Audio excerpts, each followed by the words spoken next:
So in this session, I'm going to teach you guys a technique that's called LifePath planning.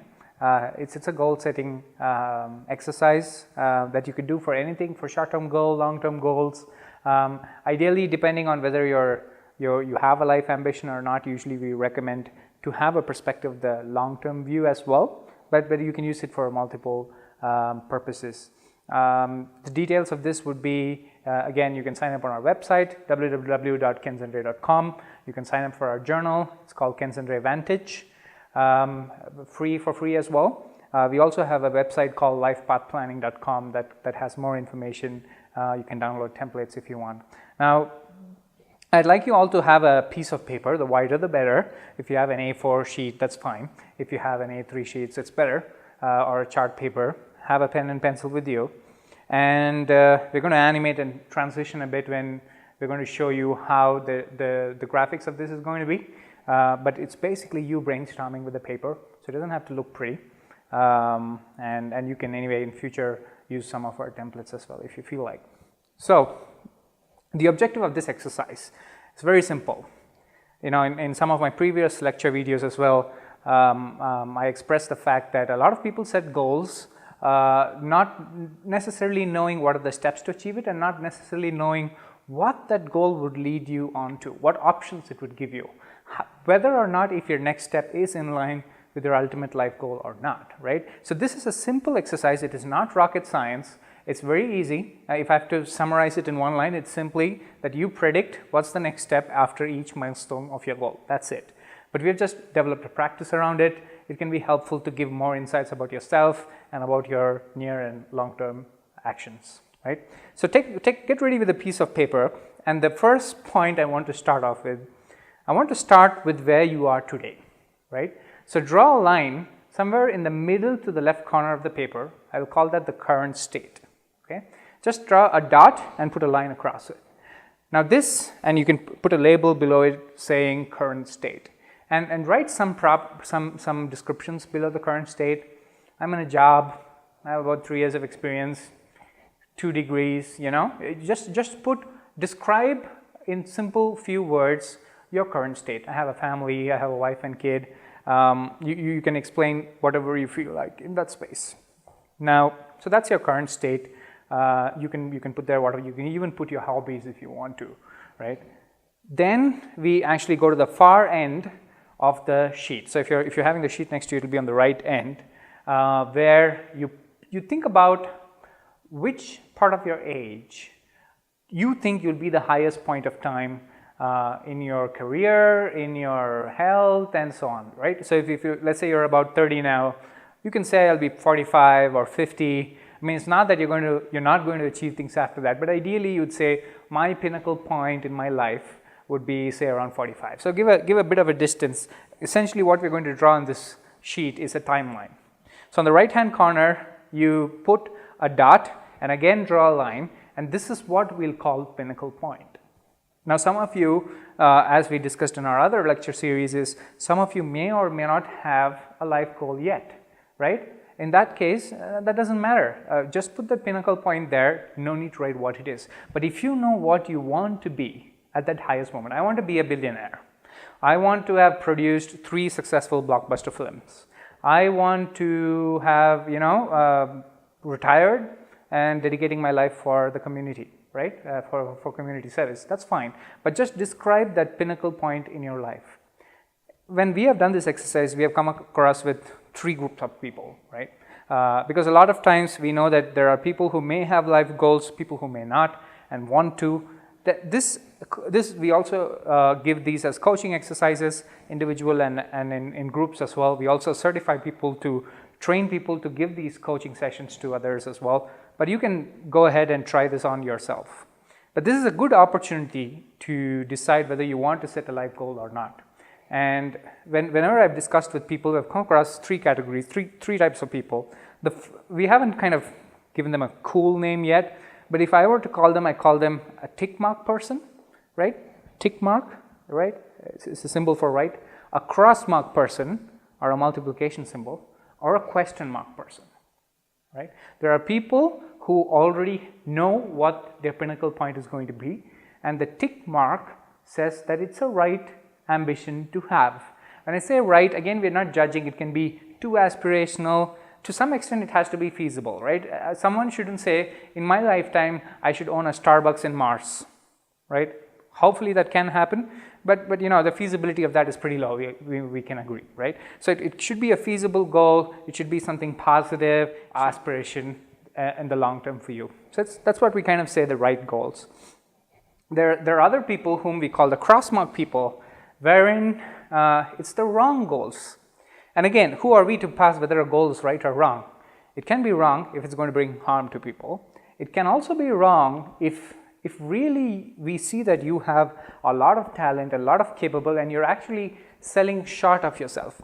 You know, back home in India, when I used to do this exercise, and not only I've done this in Middle East, in the US, in Europe, and in Asia as well. In a lot of developing countries, especially if people feel that their support from their parents or their current amenities they are privy to is less, the level of education is less, they set their goals very low, right? There's nothing wrong in that, but if it's going to be your pinnacle point, you really don't want to be, you know, saying I need to have a shack where I'm selling cookies. Unless you want to do that really because you want a peace of mind, you don't want all the riches, you don't want all the fame, you don't want to, you know, all the pressure of being a high-flying lawyer or an entrepreneur or a politician, right? But that's fine, but that's a calculated goal, setting it low. But if you should really think what you're capable of and set a high aspiration as possible. You may exceed it, you may fall short of it, but that's what we mean by the crossmark people. Either it's the wrong goal or you're selling short of yourself. That comes to the third person, which is the question mark people. And the question mark people are people who basically tell that I don't have a goal and I don't want one. And I wanted to elaborate that a little further. What's our philosophy on that? Do we want people to have an ultimate life ambition, or what's the ideal state? So the question mark people I've seen, usually if you do not have a life ambition, these are the people who tend to be really comfortable with themselves and just take in life as it comes. You know, whatever life throws at me, I'll take it. You know, sometimes it might be good, sometimes it might be bad. I don't want to stress out on being a banker, an investment banker, and do all I take to get there and then stress out. So I'm just going to see whatever opportunity presents, I'm going to take it. So they're at ease with themselves.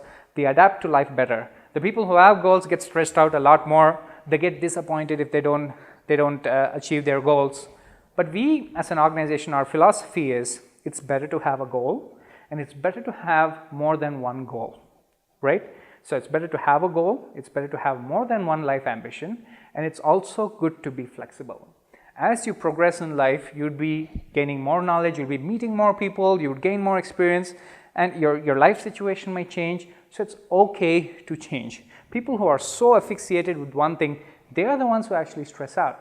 They are the ones who actually, if they don't achieve the goal, get really depressed in life, right? We don't want that to happen, okay? So that's, you responsibly set a goal and know how to manage it. But then why are we not attributing to all the positives we said about the question mark people? It's because if you live a life without a life ambition, then you become what life wants you to be. If you have a goal and you work towards it, you have a high probability of making life what you want to be. I'll repeat that. If you have a goal, you have a high probability to make life what you want it to be. If it's the wrong goal, yeah, you pay the price for it. If it's not working out, you change, yeah, there's a little bit of stress, but it's what you want to be. If you're a question mark person and you take life as it comes, you end up being what life wants you to be. And by the way, not much of it is in your control anyway, and that may or may not be good, right? So that's why you are better off, that's our philosophy. Set a life ambition, be open to alternatives, be open to change. So that's the pinnacle point. Now, before we start bridging this gap between where you are today and where you want to go, we usually do a self-reflection exercise, which means you look at your past. We call it past reflection. So in the sheet of paper where you drew the line current state, just draw a long line to the left-hand corner of the sheet, put a dot at the beginning, and that's when you were born, right? Now, after you are born until the current state, plot key milestones that you feel were significant milestones in your life, like when you finished school, when you finished university, when you got your first job, when you got married, right? So depending on which point of your life you are, put a few dots. It's a rough diagram. It doesn't have to be scaled to time, although it's good if you can do that.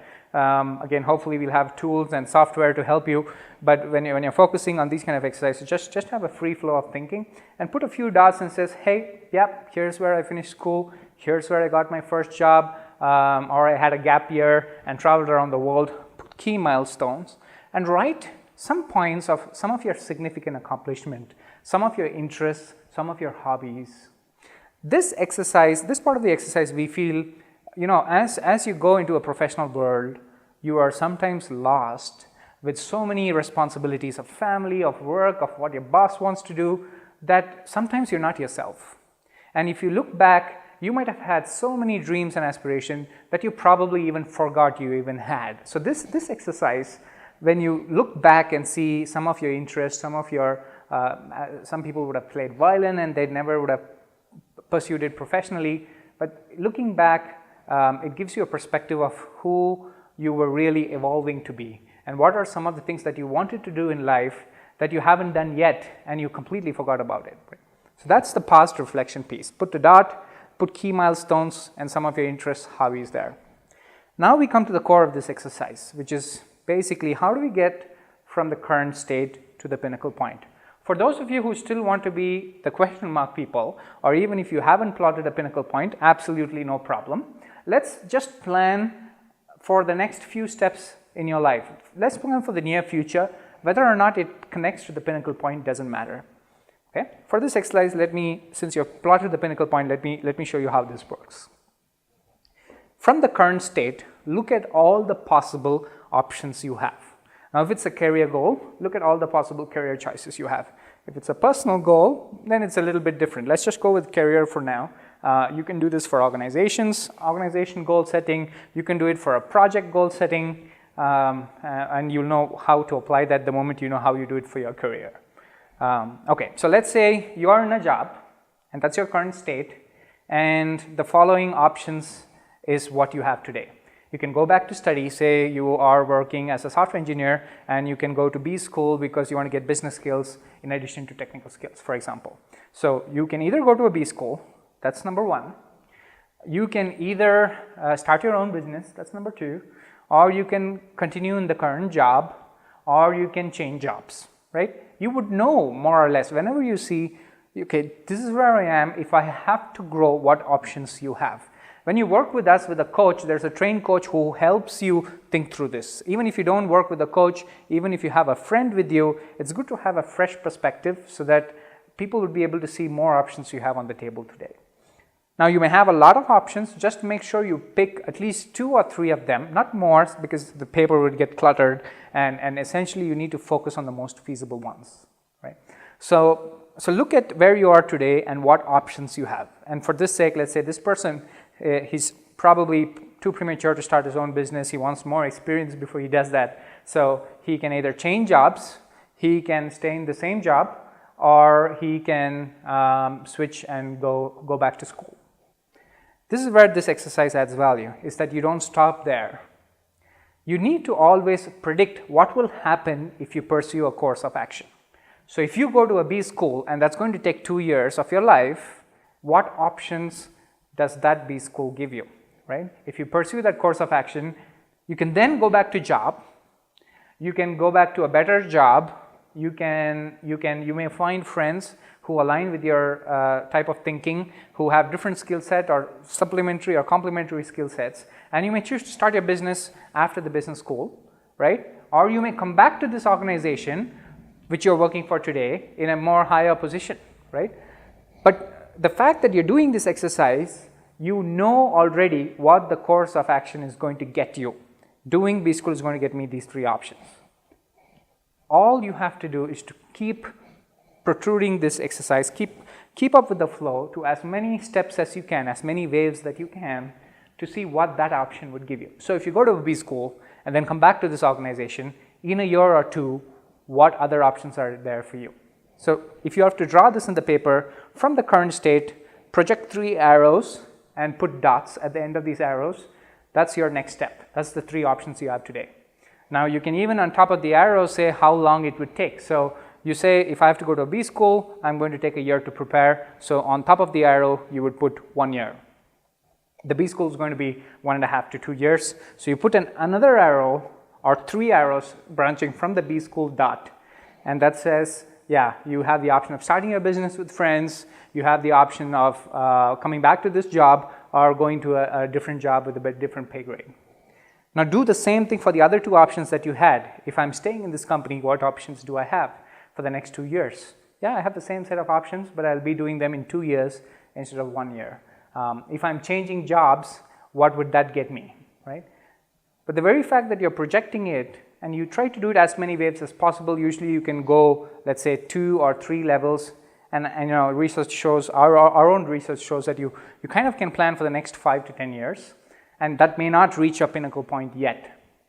But what this exercise does is you would know whether you're in the right direction or not. There's a wow moment here when you do this exercise that, you know what I'm doing today has absolutely nothing to do with what I'm going to do in the future.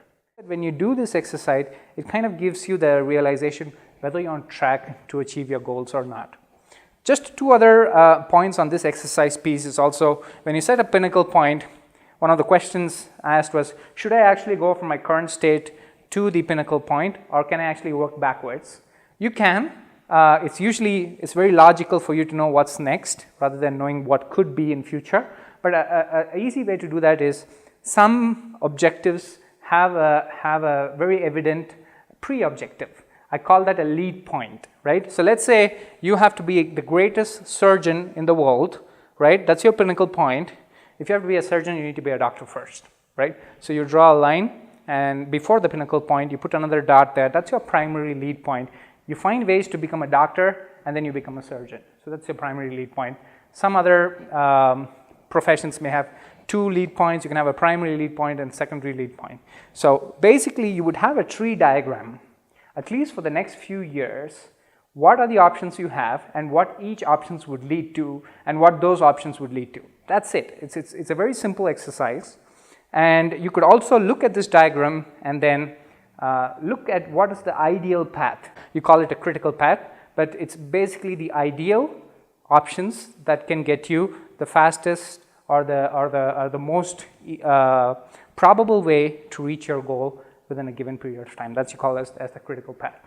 A manager of whom I coach did this exercise and actually laminated the sheet, and the next 5 years he used to keep a chess piece on it, and he used to move it to see where he stands as he moves into life. And you know, you would have done this exercise, and a year later you might find, you know what, I forgot I had these options completely. You don't need to follow it, but it's just that doing this exercise gives you the awareness beforehand. So hope you enjoyed this session, and hope you practice this with your friends, and do reach out to us as contact@kencentre.com if you have any questions or you would like some more support from us for yourself or your organization. Thank you.